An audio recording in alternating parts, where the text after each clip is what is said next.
Hello guys, welcome back to the channel, and today we will be discussing NHL free agency. Now, we all know that we have hit quite the stalemate in free agency over this past month, with guys like Mike Hoffman leading the way as the most coveted free agents that have yet to be signed. So that's what we'll be breaking down today. My thoughts really as to where all these current free agents that are still available can land this NHL offseason. While it may take some time while players are being patient, given the flat cap era, either looking for the right dollar amount or just the right destination, with so much things being unprecedented this year, not just the hockey world, but in the world in general. So I understand it, but make sure you stay until the end of this video and find out all the deets and all my thoughts as to where all these current free agents are going to land. But without further ado, guys, let's get right into this video. Alright guys, as you can currently see, I'm on Cap Friendly, and that's why I'll be using a reference talking about all these free agents. And let me make it clear, I'm not going to be talking about all free agents regarding guys that I know aren't going to be NHL mainstays. I'm going to be discussing guys that are obviously going to have somewhat of an impact, whether it's little or significant, for their teams that they ultimately sign with the next season. And I will be breaking down players as well that I could see possibly being retired after from either not picking up with a team this year or just reaching an end to their career given their age. So be on the lookout for all that stuff, guys. But to start off, we have Corey Schneider. I believe he signed with the New York Islanders, so take him out of that equation. But next up, we have Mikael Granlund, who really has not put up the points that he once did with the Minnesota Wild or these past couple years with the Nashville Predators. Granlund really being shopped in the market currently as a winger more so than a centerman. I can see him landing with, yes, the Columbus Blue Jackets, because one, they have the cap space, two, they need the offensive help with guys like Gustav Nyquist now out with injury for a significant period of time. So Granlund is that more pivotal to being in the lineup. He has a familiarity with some guys in the locker room, including the longtime captain from the Minnesota Wild and Mikko Koivu, who's now signed as a depth centerman for, yes, the Columbus Blue Jackets. So they will rekindle that relationship, just being on the same team again. And I think it would be a great fit. I could see him definitely thriving in an increased role with the Columbus Blue Jackets on a multiple year deal. Not sure exactly what the AAV will be given the flat cap, but nonetheless, I think Columbus Blue Jackets are going to land Mikael Granlund, assumably that they can't land the biggest fish in Mike Hoffman. So expect Granlund have a bounce back year with the Columbus Blue Jackets. Next up, we have Mike Hoffman, the most coveted guy, the consistent 30-plus goal scorer in the NHL today, one of the most consistent goal scorers that the NHL has seen over these past 6-7 seasons. He's done with the Florida Panthers, it seems, and I think, honestly, he's going to land with the Nashville Predators, the same team that Mikael Granlund is now leaving, for a couple reasons. One, when it comes to the Predators, they need help on that offense. They have been lacking. I know that David Poile changed things up. He got rid of Nick Bonino, among others, brought in depth forwards, and also brought in Luke Cunnin in that trade with the Wild. He may start on that top six, but I think because of obviously bringing in a guy like Mike Hoffman, it would boost him down to the third line for at least one more year. So Hoffman on a 1 or 2 year deal would make a lot of sense for the Preds, adding to that offense that does need help. It has played very poorly over these past couple of years, very inconsistent for what it tells you on paper, given all the money that they've spent in free agency. But Mike Hoffman, I think he could get the bag truly with the Predators comparing to other teams. They have the cap space. They currently have, I believe, around $8 million or so in cap space that they're dealing with. And then he would rekindle his relationship with former Ottawa center as well, and Matthew Duchene. They played great together. They were very explosive at times in during their time in Ottawa. So Mike Hoffman, I think, would be a great fit for this Predators team that's still in a win now stage, and I think they would be in a far better situation with Hoffman in their lineup and how they've balanced everything than they were just a year ago. Even with guys like Eli Tolvanen, who is sure to get an opportunity in the NHL next season, could be on that line with Duchene and Hoffman. And yes, I know it won't be the most defensively sound line, but I think the Preds defense can handle it overall, and that would be a very solid line going into the NHL next season. So Mike Hoffman, my prediction currently is, yes, the Nashville Predators. Next up, we have Andy Green. Andy Green, assuming he doesn't retire, I think there's two possibilities here. I think he'll either stay with the New York Islanders if they figure out their Matthew Barzal situation, want to bring him back on a 1-year deal. Even after losing Devon Toews, that makes it more interesting to possibly bring Andy Green back into play. Or he'll go back to the New Jersey Devils, which could be a possibility, on a 1-year deal, on a league minimum deal, to really cap off his career, the longtime captain for the Devils. So I think that might be the most realistic opportunity. I don't think Andy Green, at this point in time, given his age, is going to leave the NHL. I shouldn't say this, is going to leave the Eastern Conference, let alone even the Metro. So Andy Green, expect him to possibly go back to New Jersey If not, then stay with the Islanders if they can make the cap work.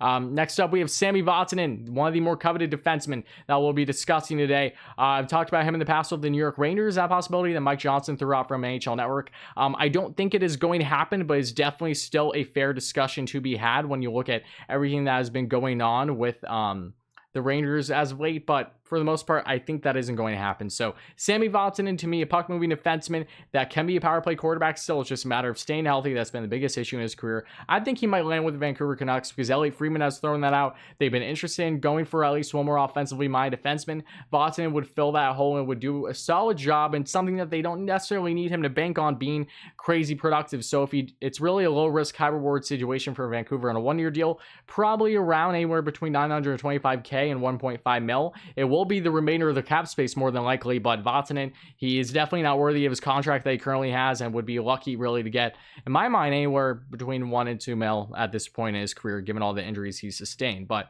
Sami Vatanen, I think there's a solid chance he goes to, yes, Vancouver.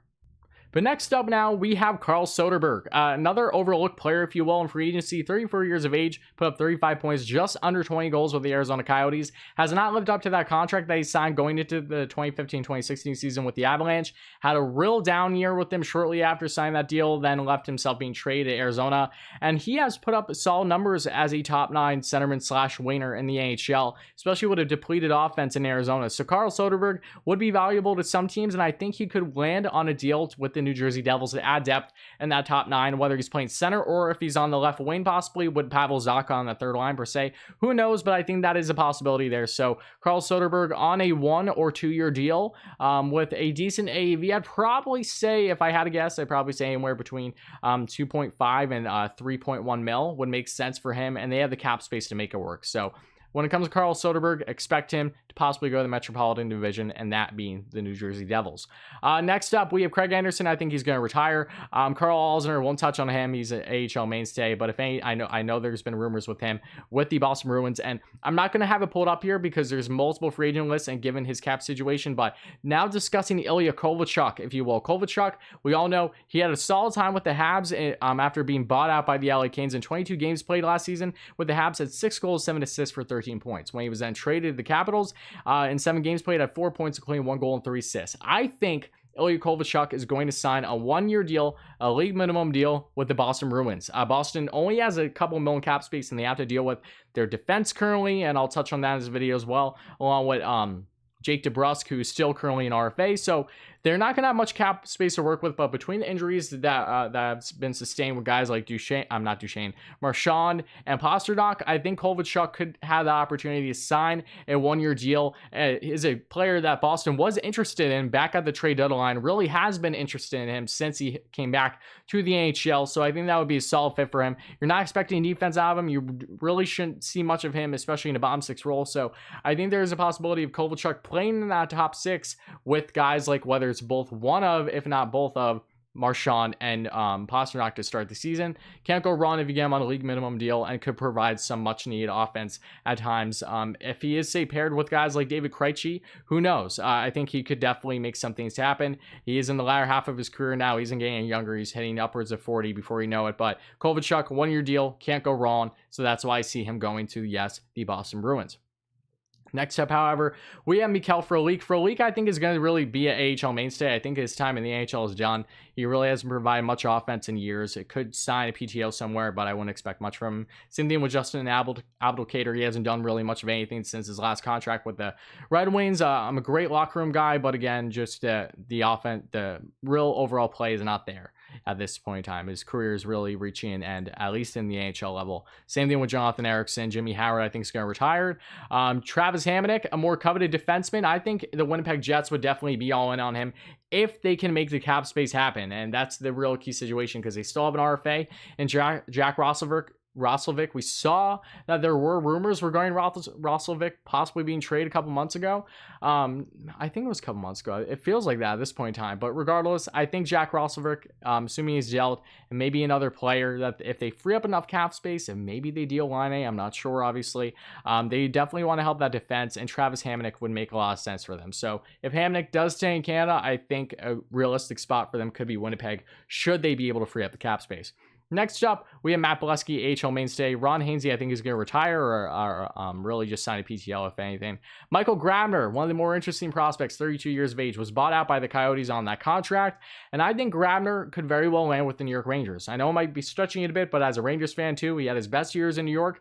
The Rangers lost their best defensive forward in free agency this year, and Jesper Fast. So bringing in Michael Grabner would make, honestly, too much sense to fill that need on both 5-on-5 and on the PK. You have Grabner in that bottom six, probably on that fourth line. He can provide offense still, even though he didn't put up the numbers in Arizona. I think he could rekindle some of those numbers again with the Rangers, and it's not like they need him to do much of anything besides having a strong defensive play and penalty kill. He's still fast as heck. He can still fly down the ice and be a key contributor both on 5-on-5 and the penalty kill that the Rangers need at this point in time given their roster. So Michael Grabner could be stretching it, but I think it would be a very strong idea for the Rangers to consider him on a one-year deal, probably around a league minimum. So probably, if I had to say, maybe a $925K deal, maybe less if he's willing, because he is bought out, so he's still making his money. But Michael Grabner to New York, again, book it. Patrick Eaves, NHL career is done. Andreas Athanasiou, in my mind, is going to the Columbus Blue Jackets too. Columbus was really interested in him back at the trade deadline in the past. They were rumored to really be traded him. There were reports that he was dealt there, but then it fell out, I believe, or they were just not factual reporting. But nonetheless, Athanasiou, after not being qualified by Edmonton this past offseason, has a potential to still be a 25 upwards of 30 goal scorer in the right situation. His defensive game is lacking, no doubting that, but I think John Tortorella could really round out his game, and he would be huge for them in that top nine. Columbus, him and Granlund both would be key acquisitions for them that are trying to upgrade that offense. He can be a young, controllable winner for them / centerman, can play really all aspects of that line, whether it's center, left, or right wing, which is key for him. Again, has not put up great numbers, but he was on a depleted Detroit team and then only had a short stint with Edmonton, in which he did sustain an injury when he was first traded to Edmonton as well. So Andreas Athanasiou, plenty to give still with his game, and I think there is potential for him to have a solid impact with a team like the Columbus Blue Jackets that I know are very much interested in him.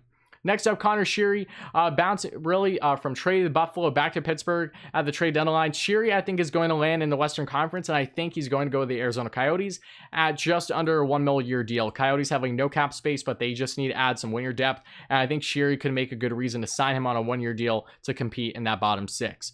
Next up, I have Erik Haula, one of the more coveted guys in free agency, the most coveted centerman, really.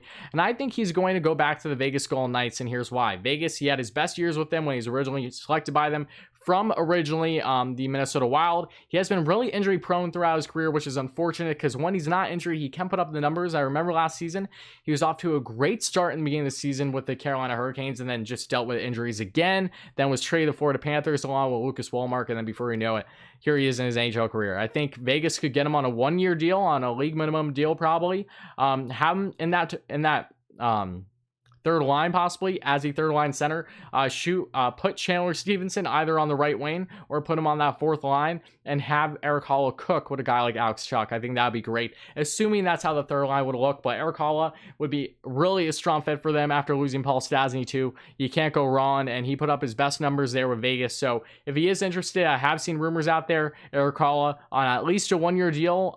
Really not big when it comes to cap space. That's what he would have to do to stay with Vegas because they don't have really much of any cap space currently. I think it would be a good spot for him. Next up, Colin Wilson. I don't know what his NHL future holds given all the issues that he's been sustaining. Matt Martin, I think, will go back to the Islanders on a one-year deal once the Matthew Barzal situation is handled. Then we have Mike Condon, AHL mainstay, Dale Weiss, AHL mainstay. Devin Shore, really don't know what his future holds in the AHL either, so I won't touch on him. Matt Hunwick is done in the AHL. Brandon Manning's AHL mainstay. David Schlemko, same thing. Melko Karlsson, interesting, more defensively minded winner, solid winner for the San Jose Sharks. Opted to be a free agent. Sharks fans are going to miss him.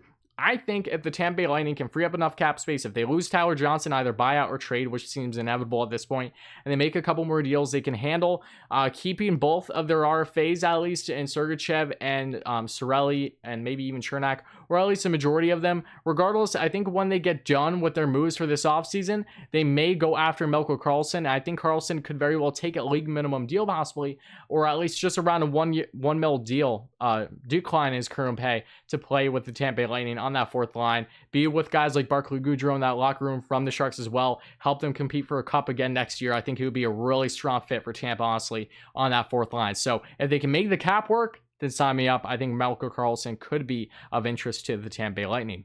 Trevor Lewis, not going to touch on him much. Don't know really what his future holds after being done with the Canes, it seems. Zdeno Chara, I think Chara's going to have at least one more year with Boston. They need help on defense, and I think they would be foolish really to not consider their captain for at least one more year. It's really up to Chara at this point too, if he wants to retire or, not playing the AHL given everything that's been happening this year. I know that has been a factor into things, but Chara, another 1 year deal, league minimum deal. You can't go wrong.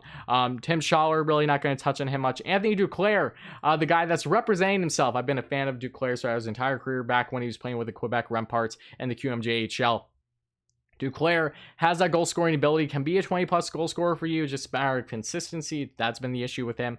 Has been on really going to be, I believe it's going to be 5 teams whichever team he signs with now at the age of 24. That's crazy. But Duclair, I think, is going to land with the Florida Panthers for a couple of reasons. One, when it comes to the Panthers, he does have some familiarity there with their GM and Bill Zito when Bill Zito was with the Columbus Blue Jackets organization. He knows him in that aspect. Two, when it comes to the Florida Panthers, they need help on that winger depth still. It's not terrible bringing in Owen Tippett and guys like Grigory Denisenko. They're definitely going to step up in their rookie years, I believe, in their top 9 roles, presumably. But even then, Anthony Duclair would make a strong shot in that top 9, if not top 6, and would really thrive whether he's around guys, whether it's Sasha Barkov, or if it's guys, whether it's Jonathan Huberdeau, assuming Huberdeau isn't on the first line and he is, say, centering the second line, or I think, or a left winger, whatever situation. He's going to be around some talented guys in Florida, and I think it would be a strong spot on a multiple year deal in which Florida can handle the cap space. So take that into account, the cap hit, I should say. I think Anthony Duclair would be a solid fit. New Jersey Devils come to mind as well, so don't rule them out. But if I had to pick between the two, I think Florida would actually make a lot of sense for him, given their lack of winners and losing both Danov and Hoffman most likely this offseason. So keep an eye out for Anthony Duclair. Corey Perry, I think, is going to sign with the Ottawa Senators, from the rumors I've seen at least, on a 1 year league minimum deal. Just add veteran leadership, really nothing more than that. Can provide some offense, but you're not expecting too much. We all know the case when it comes to Corey Perry at this point in his career. Ben Hunt, interesting defenseman, very suspect in his own zone, is not a top 4 defenseman. He's a bottom pair defenseman at best, I would say. Playing with the Kings last year in a more increased role. I think when it comes to Hunt, you could see him staying in California with either the Sharks or the Anaheim Ducks. I know that the Sharks don't have much cap space, but I think that they would benefit from a guy like Hutton on that bottom pair of defense, where at least it seems like they would be interested in him. Same thing with Anaheim too. So either one of those teams in California, I think, could very well take a 1 year deal offer for Ben Hunt. Drake Caggiula, I think he's going to land with the Pittsburgh Penguins. The Penguins have been rumored to go after other players still this year's free agency, just bottom 6 guys, and I think Caggiula would be a solid fit there. Only 26 years of age, can still put up some points, and who knows, I think he would really be a realistic player that the Penguins would target in free agency should they not be done yet. And then the last player I'm really going to be talking on in this video, because the rest really aren't NHL mainstays. Well, there are two players actually come to mind. First is Derek Brassard.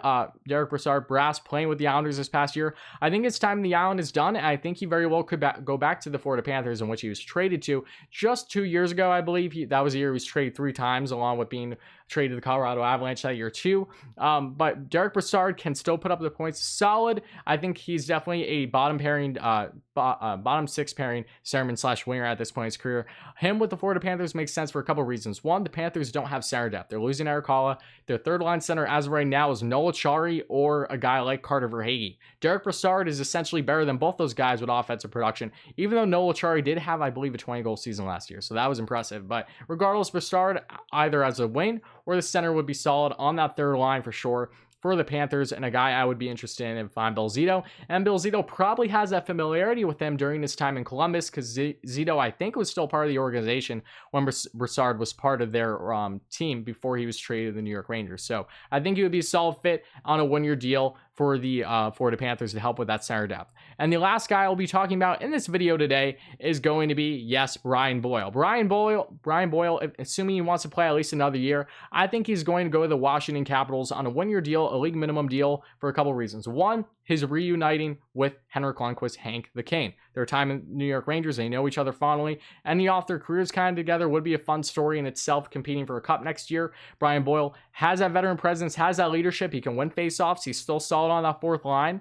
He isn't getting any younger, I know this, but I think he would be solid on that fourth line over a guy like Nick Dowd, in my personal opinion. Dowd isn't terrible by any means, but I think Boyle would make a lot of sense on that fourth line and really just help round out that roster for the Caps. They're definitely going to be in a win now stage next year under Peter Laviolette. That team isn't getting any younger. So bring Brian Boyle in on a 1-year league minimum deal on that fourth line. Help out with the PK and 5-on-5, and that would be really cool to see him have one last run with a guy like Henrik Lundqvist. So I think that's going to conclude this, though, but make sure to let me know your thoughts, guys, in the comments below regarding these players. If you agree with my picks, if you disagree, or if there's any players that say I didn't discuss that you have thoughts on, make sure to let me know.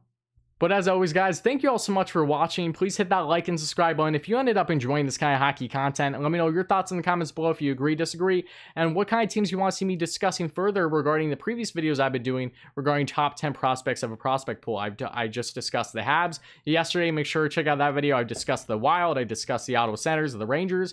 I plan to do plenty more, so let me know your thoughts on that. Expect plenty more great content on the channel going forward. Expect more collabs going forward. I have a collab set towards the end of this week regarding NHL teams with the Braves Futures. That series I started, that's been a lot of fun. Make sure to check it out too if you're interested. But plenty of great content still to come on the channel. Thank you all so much for 2K subscribers. Help us get a 3K by hitting that subscribe button if you haven't already. It would really mean a lot. And trust me, this is just the beginning here on the channel, guys. This future here is unbelievably bright, and I want you to be a part of it. And seriously, thank you all again for checking out this video. Let me know your thoughts in the comments as always, guys, and I'll be back real soon.